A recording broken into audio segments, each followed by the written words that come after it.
हरे कृष्णा।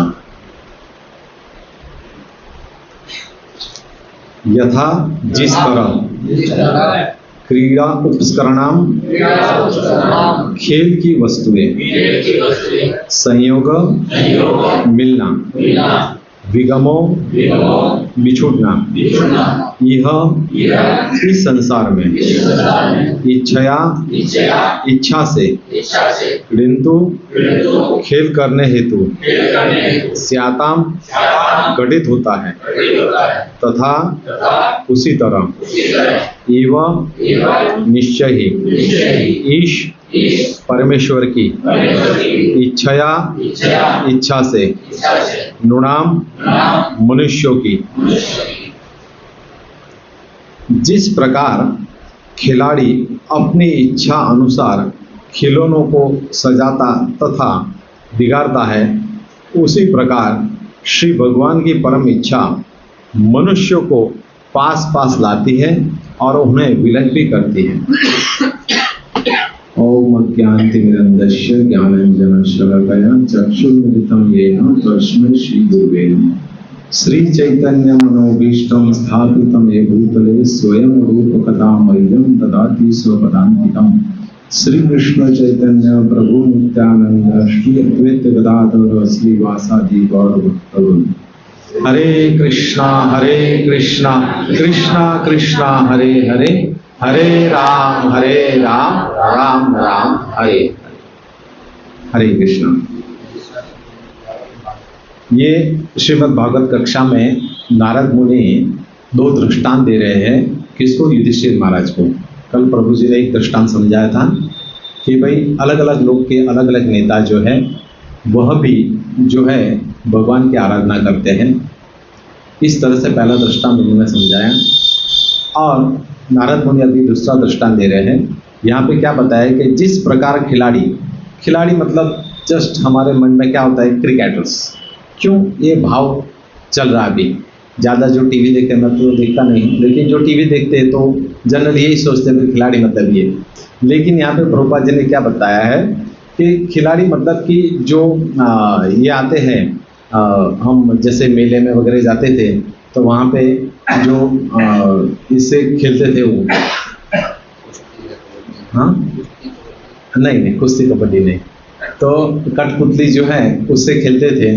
तो उसका विवरण यहाँ पे प्रभुपाद जी ने बताया है कि भाई क्यों विवरण बताया है वो भी हम समझेंगे कि भाई कठपुतली ही क्यों उन्होंने ली। और भी कुछ ले सकते थे, क्रिकेट ले सकते थे और इत्यादि इत्यादि ले सकते थे, तो भाई कठपुतली ही क्यों ली। और ये जो पूरा श्लोक जो है उसमें एक जो शब्द है वो बहुत ही इम्पोर्टेंट शब्द है, तो वो भी हम चर्चा करेंगे भाई क्या है ये पूरे श्लोक में शब्द इम्पोर्टेंट। तो भाई कठपुतली में जिस तरह से एक लड़का होता है, मतलब राजा होता है, और एक रानी होती है, बराबर। वो कठपुतली का खेल करते हैं और वो जो कठपुतली है जिस तरह से वो जादूगर या जो भी बोलो उसको खिलाता है, उसके कंट्रोल में रहती है। तो उसी तरह से हमारा जो मनुष्य जीवन जो हमें प्राप्त मिला है, भले हम देखते हैं कि हमें स्वतंत्रता मिली है, लेकिन सब कुछ जो है ईश इच्छा मतलब भगवान की इच्छा पे डिपेंड करता है। भगवान की इच्छा पे डिपेंड करता है। ईश जो इच्छा है उस पर डिपेंड करता है। स्वतंत्रता हमें मिली है, हम सोचते हैं कि हमें भक्ति मिली है, लेकिन ये भक्ति जो हमें मिली है भगवान की कृपा से, और जीवन में हमें बहुत ही वंडरफुल गिफ्ट मिला है, भक्तों का संग और भक्ति।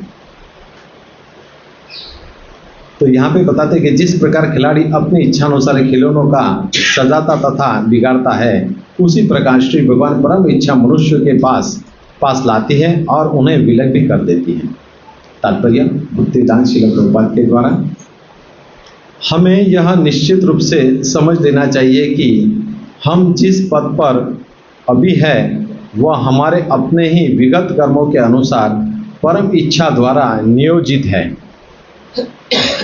तो यहाँ पे भगवान ने क्या, प्रभुपाद जी ने अपने तात्पर्य में क्या लिखा है कि हम जिस पद पे हैं वो क्यों है कि जिस पद पर है अभी भी है वो हमारे विगत कर्मों के अनुसार है। मनुष्य जो जन्म लेता है तो अपने विगत कर्मों के हिसाब से जन्म लेता है। हम भागवतम में पढ़ते, हमने सबने पढ़ा होगा कि भाई चित्रकेतु महाराज उनका जो बच्चा था वो उन्होंने शरीर त्याग दिया, मतलब त्यागा दिया गया, तो उनकी जो पत्नी थी कितने जोर जोर से ब्रह्मा जी को अनाप शनाप बोल रही थी। तो क्या ये सब सुनकर वो लोग, ब्रह्मा जी अपना जो नियम है वो बदल देंगे? नहीं, जो अपने कर्म के फल हैं वो हर एक को भुगतना पड़ता है। तो प्रश्न यहाँ पे ये उठता है कि हम जो भक्ति कर रहे हैं, हम जो भक्ति कर रहे हैं, भक्तों के संग में हैं, वो भी क्या छूट सकती है? ये भी प्रश्न उठता है। तो प्रभुपाद जी क्या बताते हैं कि भाई व्यक्ति को जो गिफ्ट मिला है, वंडरफुल गिफ्ट, वो भक्ति और भक्तों का संग है। और अगर व्यक्ति उसका वैल्यू करता है, उसकी वैल्यू करता है, तो वो नहीं छूटेगी। अगर उसकी वैल्यू नहीं करेगा तो फिर क्या होगा कि भाई अपने विगत कर्मों के हिसाब से हमको भुगतना पड़ेगा। लेकिन भगवान इतने दयालु हैं, इतने परम हैं कि वो वापस ट्राई करते हैं कि भाई ये वापस पथ पे आ जाए। हमने कुछ दिन पहले अभी पेपर में देखा होगा कि भाई एक महान क्रिकेटर है, उनका जो बच्चा है, उनको उन्होंने बहुत बड़ी वो गाड़ी दी, 2 व्हीलर, करीबन 9-10 लाख रुपए की थी, उनको दिया। और उनको देने के बाद उनकी स्पीड ही कम से कम 200 से ऊपर चलती है। तो उन्होंने फुल स्पीड में चलाई और बीच में डिवाइडर आया, उससे ऐसा एक्सीडेंट हुआ कि वो अपना शरीर त्याग। तो यहाँ प्रश्न उठता है कि भाई वो ऐसा क्यों हुआ, भगवान ने ऐसा क्यों किया? तो उसके लिए खुद जवाबदार महान क्रिकेटर है, भाई क्यों इतनी बड़ी गाड़ी दी, इतना स्पीड वाली गाड़ी क्यों दिलाई? तो हम जिस तरह से चित्रगुप्त महाराज में देखते हैं कि भाई उन्होंने शरीर त्याग दिया, उनको विष दिया गया था, तो वो बताते हैं कि भाई ब्रह्मा जी ने बहुत खराब किया, ये किया, वो किया। तो ब्रह्मा जी अपने जो कायदा कानून है, नियम है, वो कोई बदलने वाले थोड़ी है, नहीं बदलते हैं। हम भले कुछ भी कहें, हमने देखा कोरोना काल में कितने लोगों ने अपने जीवन गंवा दिए। उनको मरणाप शनाप बोलेंगे तो क्या अपना नियम बदल लेंगे? युधिष्ठिर महाराज को यही बात नारद मुनि बता रहे, आप कितना भी शोक मोह करोगे तब क्या भगवान अपना नियम बदल देंगे? नहीं, वो 3 गुणों से परे हैं। भगवान जो है 3 गुणों से परे हैं, तो अपना नियम नहीं बदलेंगे। तो हमारे मन में ये पूछने के बाद काफी डाउट होता है कि भाई भक्तों का क्या होगा? तो प्रभुपाद अपने तात्पर्य में बहुत अच्छा लिखा है, हम पढ़ेंगे, बताएंगे आपको। परमेश्वर प्रत्येक जीव के हृदय में परमात्मा के रूप में स्थित है, जैसा कि श्रीमद् भगवद गीता 13.23 में बताया गया है, उपद्रष्टा अनुमंता च भोक्तव्यम ईश्वर। तो भगवान जो है परमात्मा में हर एक के शरीर में है, हर एक के हृदय में है, और उनको प्रेरणा देते हैं। हम महाभारत में जाते हैं तो महाभारत सबने देखा होगा, उसमें भगवान के पास अर्जुन भी गया था और दुर्योधन भी गया था। तो दुर्योधन जो है वो भगवान के सिर के बल पर खड़ा था और अर्जुन जो है भगवान के चरणों में थे। तो दुर्योधन ने क्या मांगा कि भाई आप हमें हमारी जो है सेना दीजिए, और अर्जुन ने क्या मांगा कि प्रभु आप हमें चाहिए। लेकिन इस भौतिक जगत में लोगों को क्या चाहिए? शक्तिमान नहीं चाहिए, शक्ति चाहिए। आज प्राय हम देखते हैं भौतिक जगत में सब लोग शक्ति की ज्यादा पूजा करते हैं। शक्तिमान नहीं चाहिए, सबको शक्ति चाहिए, बस ये हमें दे देंगे। तो उसके बाद दुर्योधन की क्या गति हुई वो भी आगे प्रभुपाद जी बताएंगे। भाई क्या हुआ उसका कि भाई जब उसकी जंगा तोड़ी गई भीम द्वारा, तो इतना बड़ा साम्राज्य का वो व्यक्ति युवराज, और उसको पूछने के लिए कोई भी नहीं आ रहा, वही जगह पर पड़ा है। उसी तरह से अगर हम भौतिक जगत में कितनी भी आसक्ति इकट्ठा कर ले, कितना भी धन इकट्ठा कर ले, तो क्या होगा अंतकाल में? लेकिन भक्ति की होगी तो भगवान जो है वो हमें हर प्रकार से अच्छी जगह लेके जाएंगे।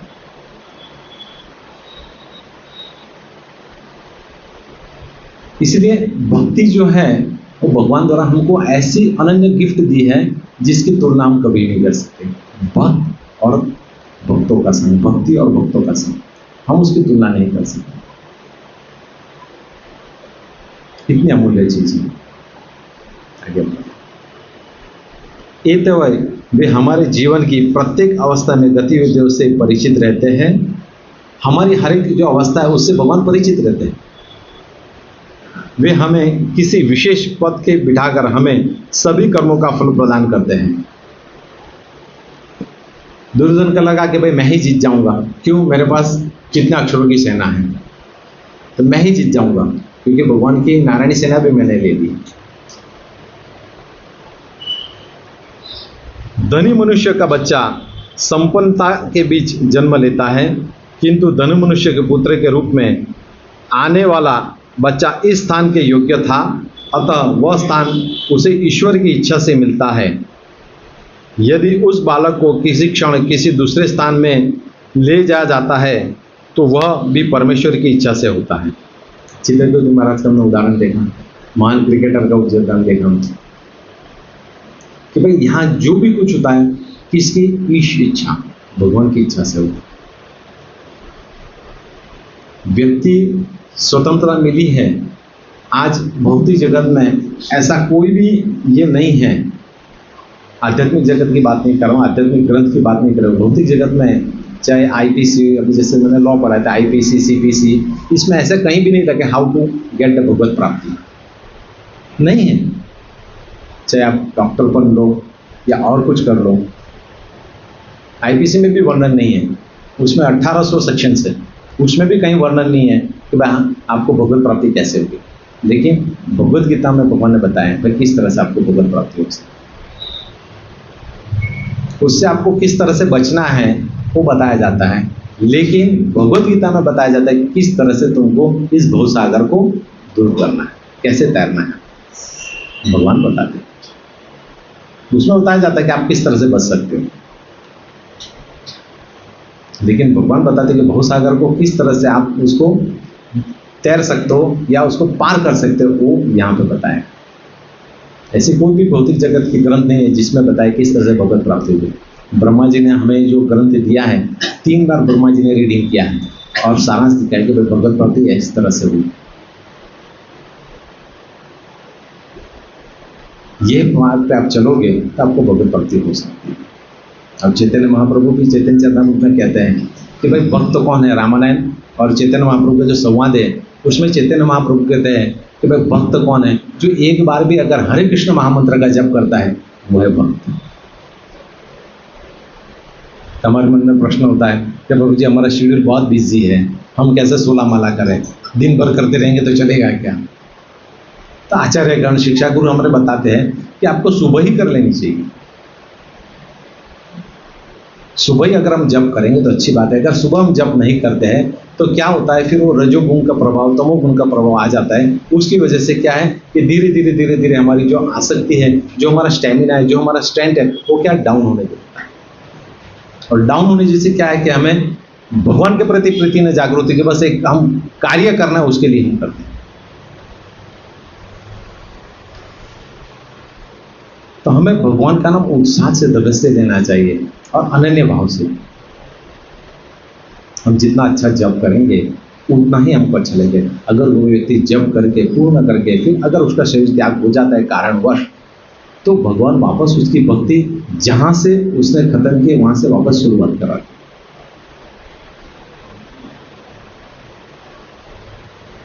लेकिन हम क्या करते हैं कि प्रभु जी हम कर लेंगे, हो जाएगा। हम क्या है कि शिक्षा गुरु महाराज की जो उपदेश है उनकी अवगणना करते हैं। तो धीरे धीरे क्या होगा, हमारी जो 16 माला है उससे हम क्या करेंगे तो जरूर, लेकिन हमारा क्या उत्साह वो नहीं रहेगा। जो सुबह में जो उत्साह होता है, सतोगुण होता है, वो हमारा नहीं रहेगा। तो धीरे धीरे डाउन हो जाता है और डाउन होने से धीरे धीरे क्या है, रजोगुण में हम चले जाते हैं। फिर हमें लगता है कि हाँ ठीक है, होगी तो ठीक है, नहीं होगी तो कोई बात नहीं। क्या है, संसार है, संसार में हमें काम भी तो देखना पड़ता है। काम कौन करेगा? प्रायः हम काम का टेंशन रखते हैं, लेकिन हम इस भगवत धाम जाने के लिए हम प्रयत्न नहीं करते।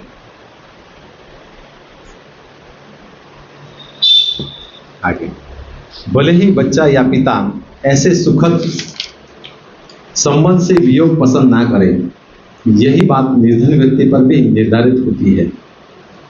जीवों के मिलन या बिछड़ने पर धनी या निर्धन किसी भी व्यक्ति का कोई बस नहीं चलता।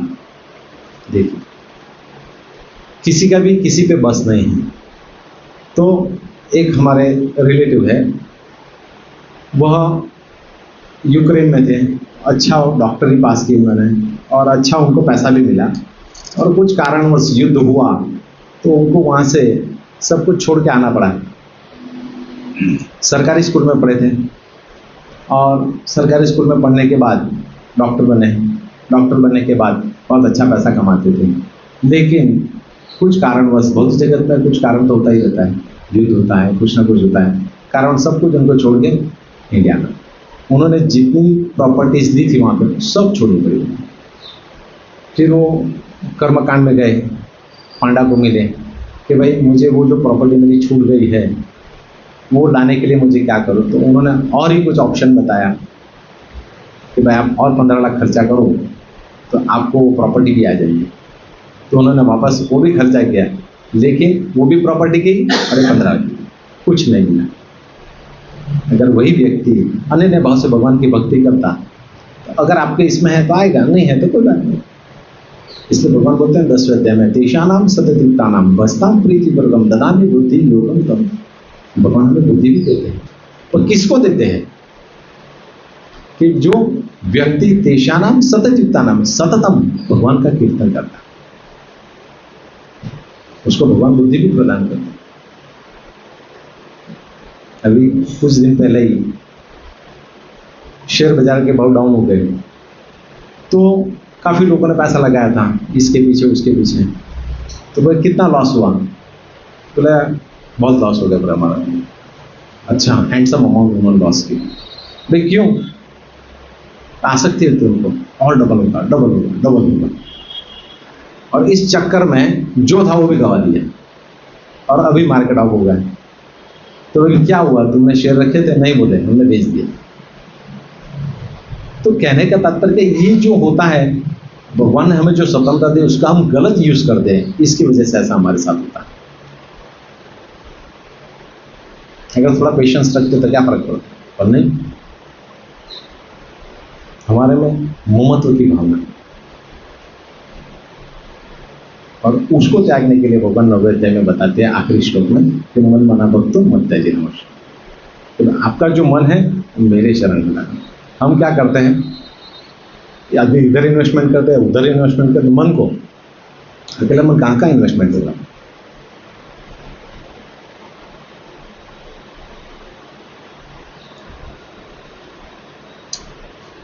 जीवों के मिलने या बिछड़े पर धनी या निर्धन किसी भी व्यक्ति का कोई बस नहीं चलता। खिलाड़ी तथा उसके खिलौने के उदाहरण से किसी प्रकार की भ्रांति नहीं होनी चाहिए।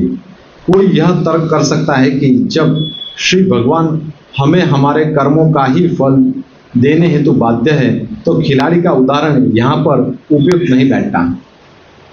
हमें प्रश्न होता है कि भाई जब हमको हमारे कर्म के फल मिलना है तो फिर हम भक्ति क्यों करें? प्रश्न होता है ना कि जब हमारे अच्छा कर्म करेंगे तो अच्छा फल मिलेगा, बुरा कर्म करेंगे तो बुरा फल मिलेगा। तो सिंपल लॉजिक है। तो प्रभुपाद जी अपने नेक्स्ट स्टेप में बताएंगे किस तरह से हम बच सकते हैं। भक्त जो है किस तरह से वो इस जो है पाप और पुण्य, इससे किस तरह से परे जा सकता है। तो इससे मुझे एक वाक्य याद आता है कि श्रील प्रभुपाद के शिष्य हैं और दो शिष्य ने झगड़ा किया कि भाई हरे कृष्ण का महामंत्र जो है इसमें राम का नाम है। दूसरा शिष्य बोले नहीं, इसमें राम का नाम नहीं है, बलराम का नाम है। दोनों ब्रह्मचारी।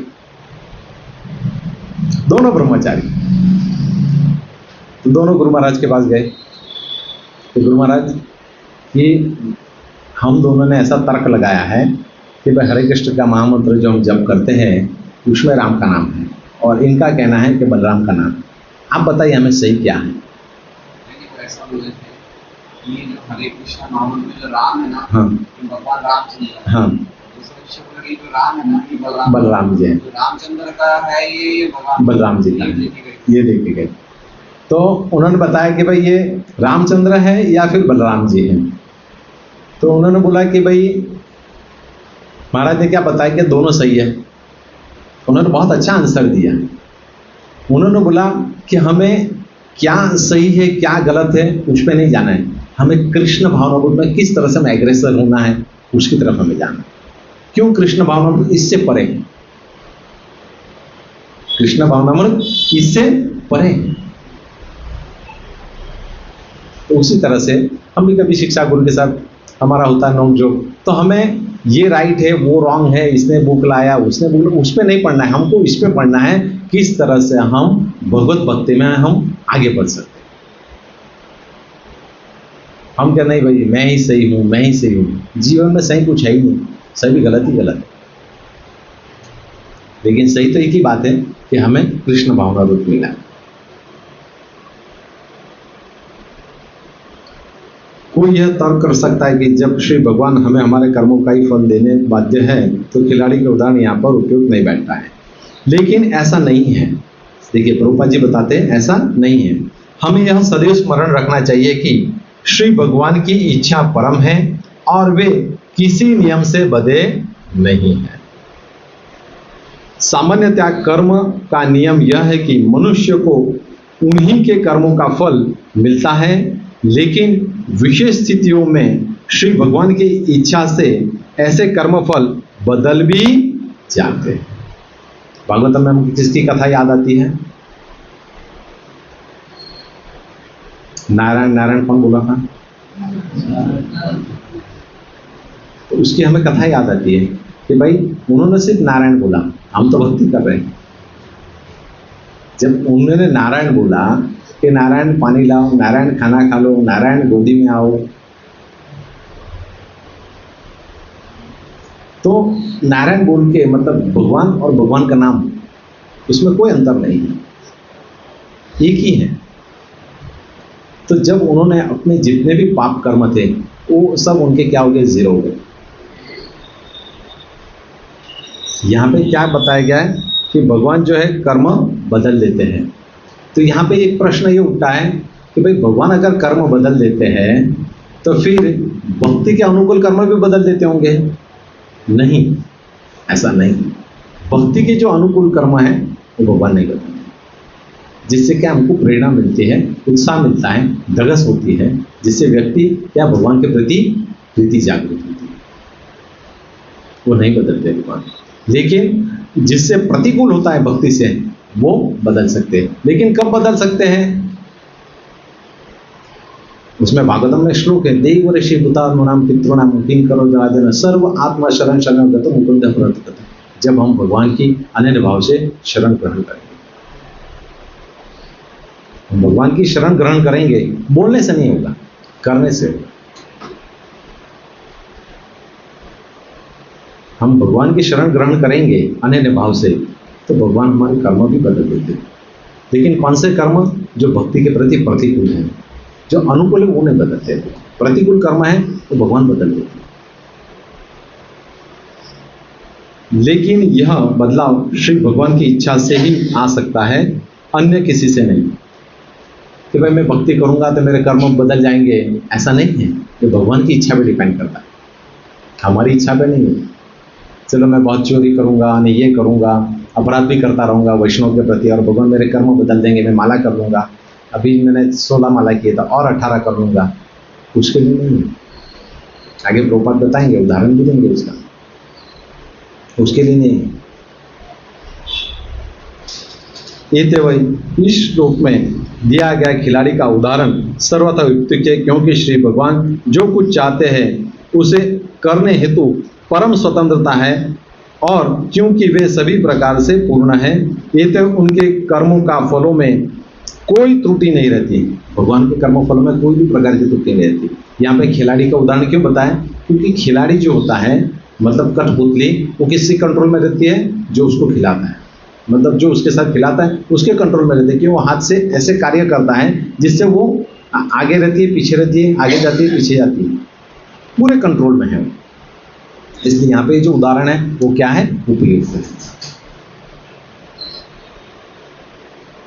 ये तो उनके कर्मों का फलों का कोई त्रुटि नहीं रहती। जब किसी शुद्ध भक्त का विषय आता है तब कर्म फलों में ये परिवर्तन विशेष रूप से परमेश्वर द्वारा किए जाते हैं। कौन परिवर्तन करता है? हम प्रहलाद महाराज में देखते हैं, फिर हम चित्रकेतु महाराज में देखा हमने, फिर ययाति महाराज में भी कितनी उनके भोग की इच्छा थी, लेकिन उन्होंने अपने बच्चों से मांगा कि भाई आपकी जवानी हमें दे दो। और आपको मालूम है यदु महाराज को श्राप मिला, किससे? अपने पिताजी से। और वो श्राप वापस जब तक भगवान कृष्ण आए, मतलब भगवान कृष्ण तो लगता नहीं है, तब तक वो श्राप चालू था कि भाई आप जो है इस गादी पे नहीं बैठेंगे, इससे आप अलग ही रहेंगे। कल महाभारत हमने सुना, जितने भी लोग सुना, उन्होंने तो बताया 5 पांडव जो आए, तो 5 पांडव जो है वो तुरंत ही नहीं आ गए। कल नित्यानंद प्रभु जी बता रहे थे कि 5 पांडव जो है, मेरी भ्रांत धारणा ऐसी थी कि 5 पांडव सब साथ में आए, नहीं, वो 1-1 साल के अंतराल में आए, 1-1 साल के अंतराल में आए 5 पांडव। ऐसा नहीं है कि एक साथ में सब आ गए, नहीं।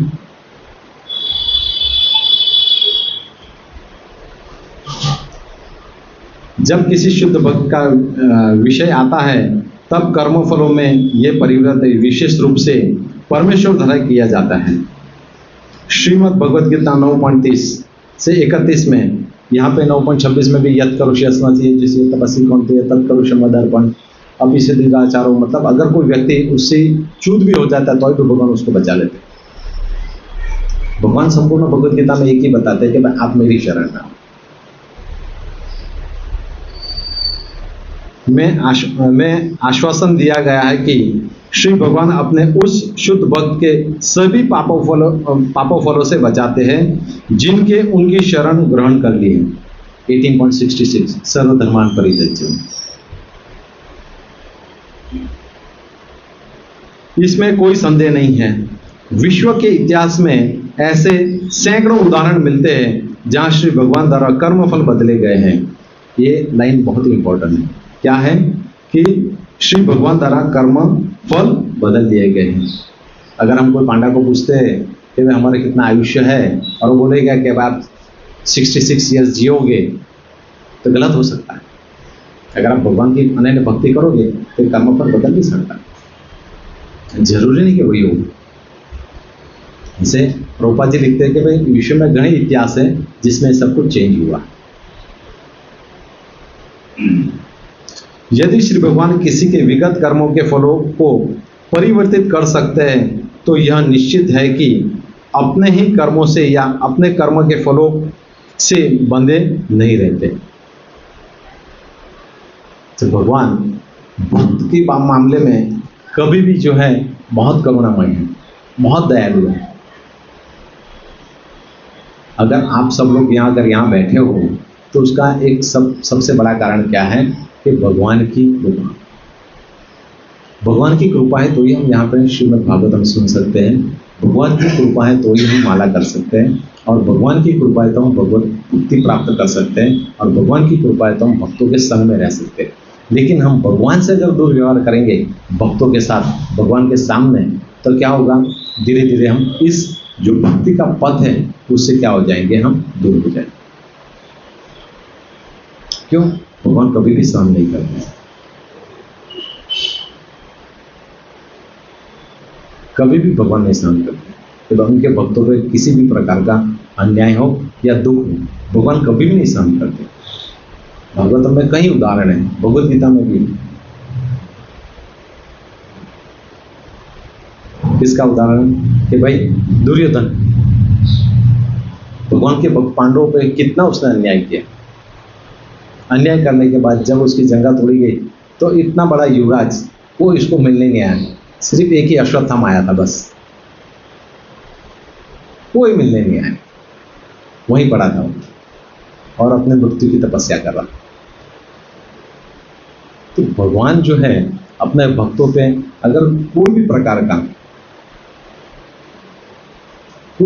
का अगर कुछ प्रॉब्लम आता है तो भगवान भक्तों के बीच में सहन नहीं करते, अपने भक्तों की स्वयं खुद रक्षा करते हैं। ऐसा नहीं कि किसी को बेचते हैं, नहीं, स्वयं रक्षा करते हैं। इसलिए भगवान ने जब आखिरी संदेश दिया तो क्या बोला कि सर्वधर्मान परित्यज्य मामे एकम शरण व्रज अहम तुम सर्व पापेभ्यो मोक्षयिष्यामि।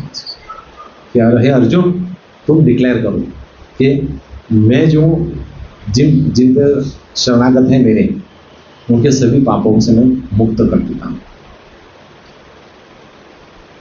आज कौन है बताओ?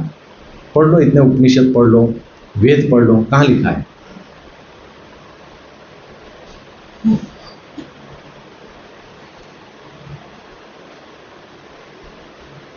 वे पूर्ण है और समस्त नियमों के परे होते हैं।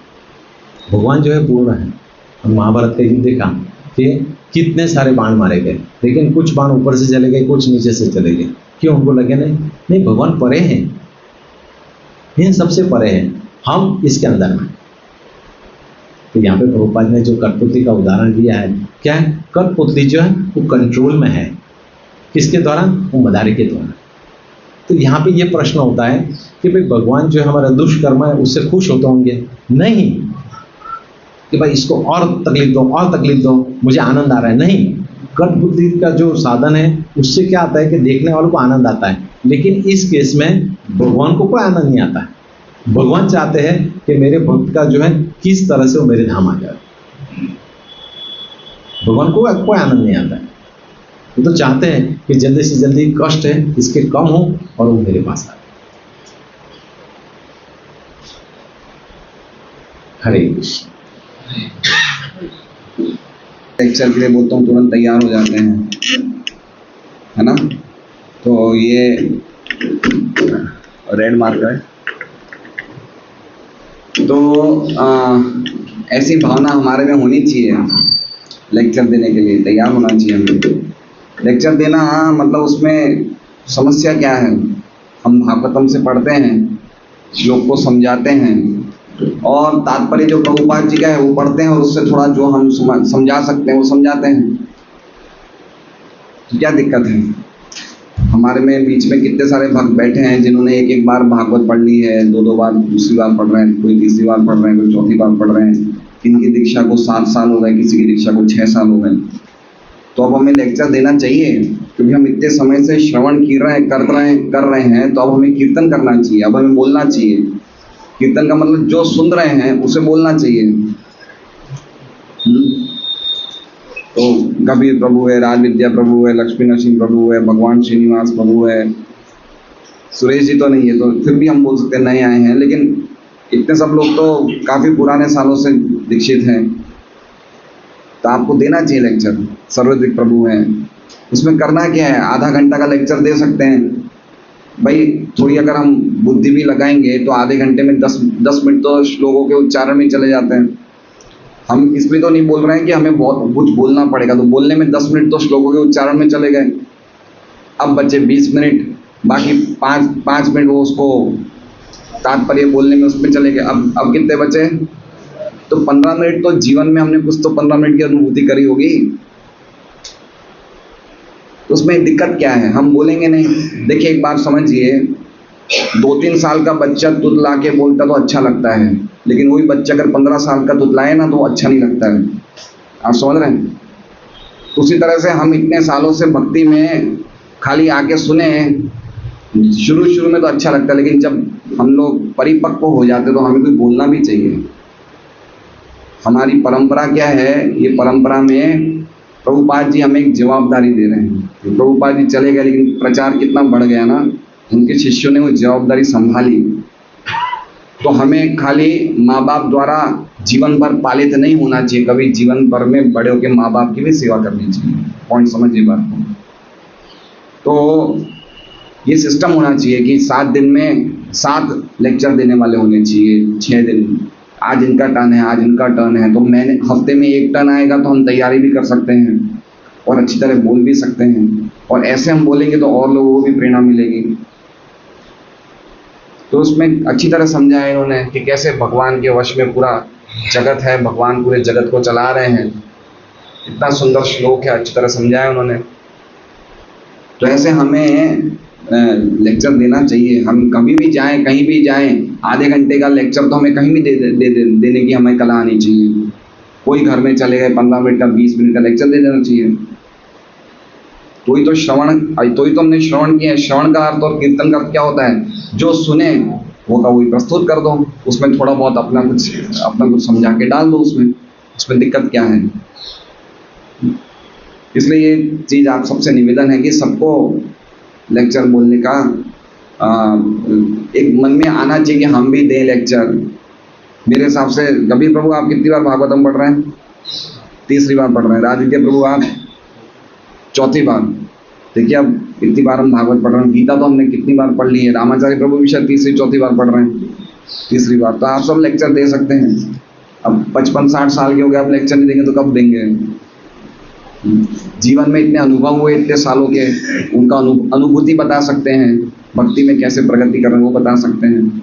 नहीं चलेगा सभी को। तो इस श्लोक आपने समझा, इसका अर्थ समझा, बहुत सुंदर है। देखिए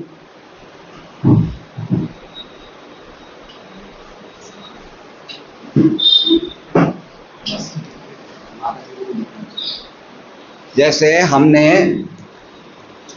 कल देखा कि किस प्रकार भगवान जो है, कल कौन सा एग्जाम्पल दिया था? बैल का, कि भगवान ने इस जगत के लोगों को कैसे वश में किया है? नियमों की डोरी बांध के। जैसे बैल के नाक में डोरी होती है जिससे वो बड़ी डोरी से बनती है, और इस तरह से डोरी के उसमें चलती है, दायरे में चलती रहती है, घूमती रहती है। उसी प्रकार हर एक व्यक्ति, चाहे वो पशु हो चाहे मनुष्य है, भगवान के बनाए हुए नियमों के दायरे में चलता रहता है। तो कल उदाहरण दिया बैल का, आज उदाहरण क्या दे रहे हैं? खिलौने का। तो देखिए बहुत सुंदर श्लोक है। ये तो निकलेगा तो गड़बड़ करेगा। यथा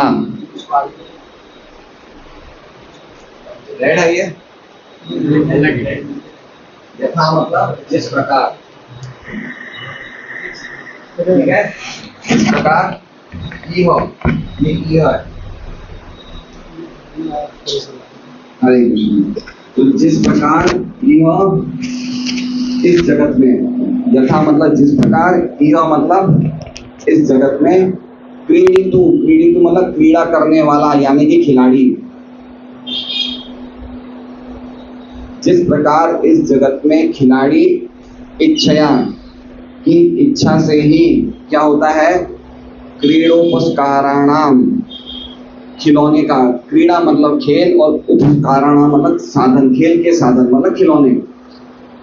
तो जिस प्रकार इस जगत में खिलाड़ी की ही इच्छा से खिलौने क्या होते हैं? तो कह रहे हैं संयोग और विगान, मतलब मिलते हैं और बिछड़ जाते हैं।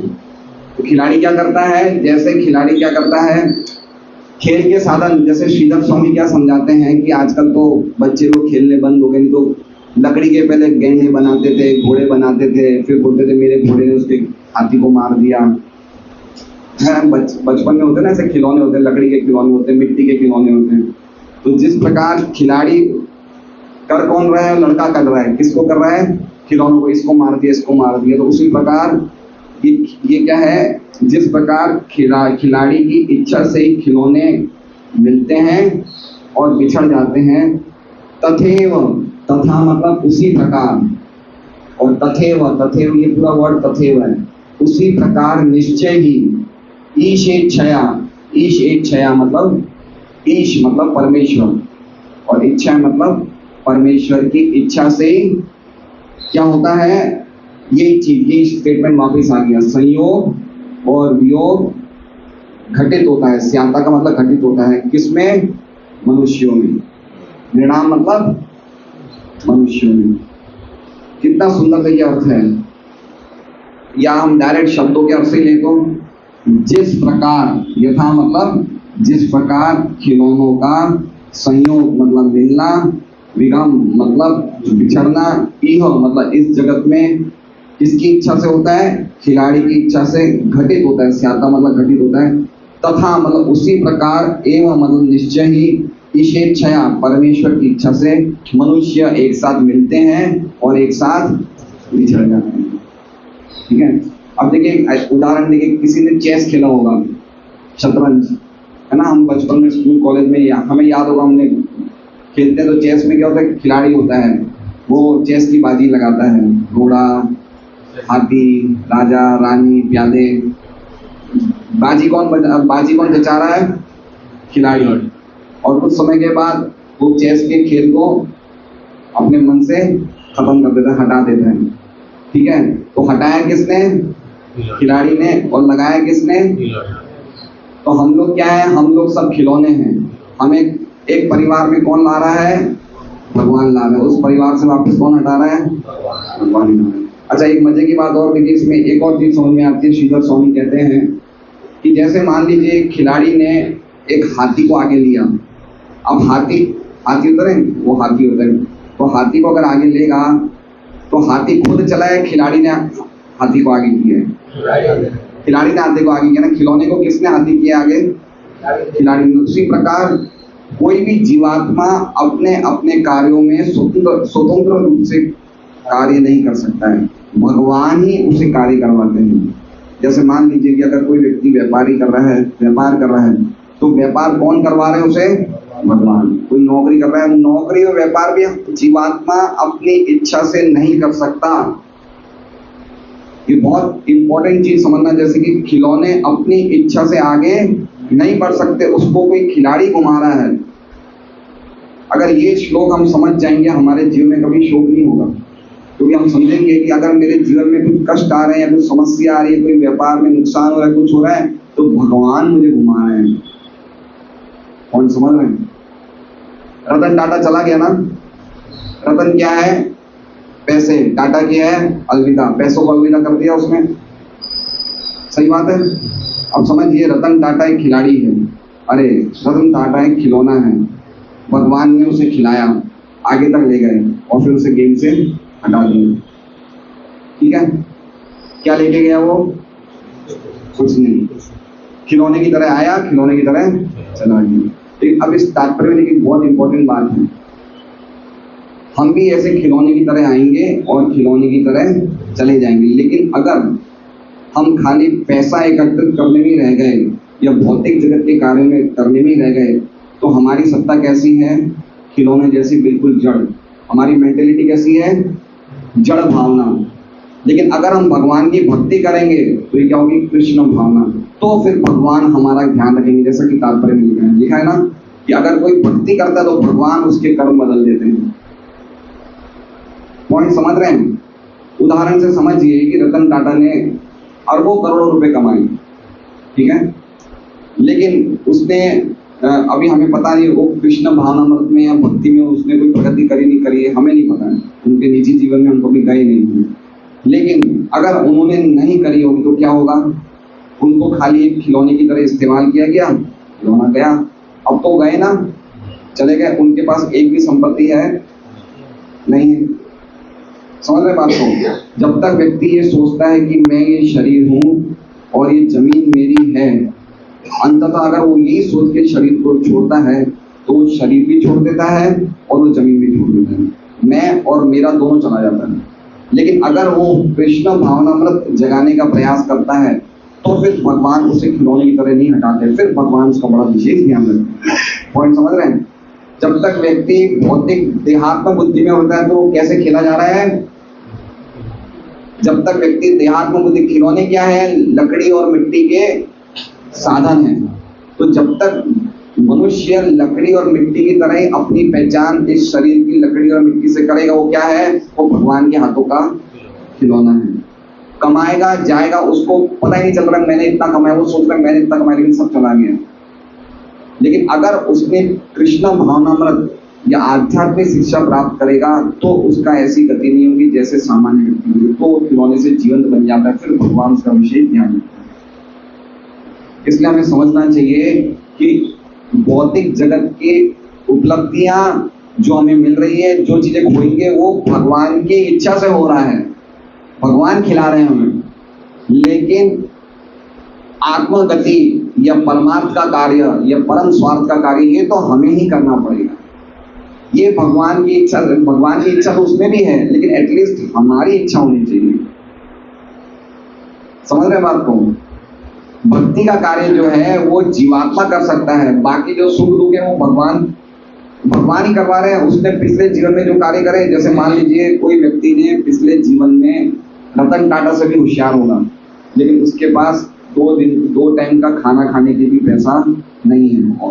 लेकिन रतन टाटा तो इतना होशियार नहीं था, उसके पास इतना करोड़ों रुपए कैसे आया? क्यों? क्योंकि पिछला गेम जब खत्म किया था भगवान ने, तब उसकी क्या स्थिति थी, उसके हिसाब से उनको सब दे दिया। जैसे इस तात्पर्य में लिखा है कि कोई व्यक्ति धनी घर में परिवार में जन्म लेता तो सोने की चम्मच लेके जन्म लेता है बच्चा। लिखा है ना इसमें तात्पर्य में कि सोने की चम्मच लेके मुंह में जन्म लेता है कोई बच्चा। तो क्यों लिया? पिछले जन्म का उसका देखा जाता है, इसी जीवन का हिसाब किताब नहीं देखा जाता है। तो उसी प्रकार से पिछले जन्म में उसने कुछ कार्य किए होंगे तो वो रतन टाटा बन गया, लेकिन रतन टाटा बनने के बाद भी अगर उसने कृष्ण मानव में प्रगति नहीं करी तो वापस वो भी छोड़ दी।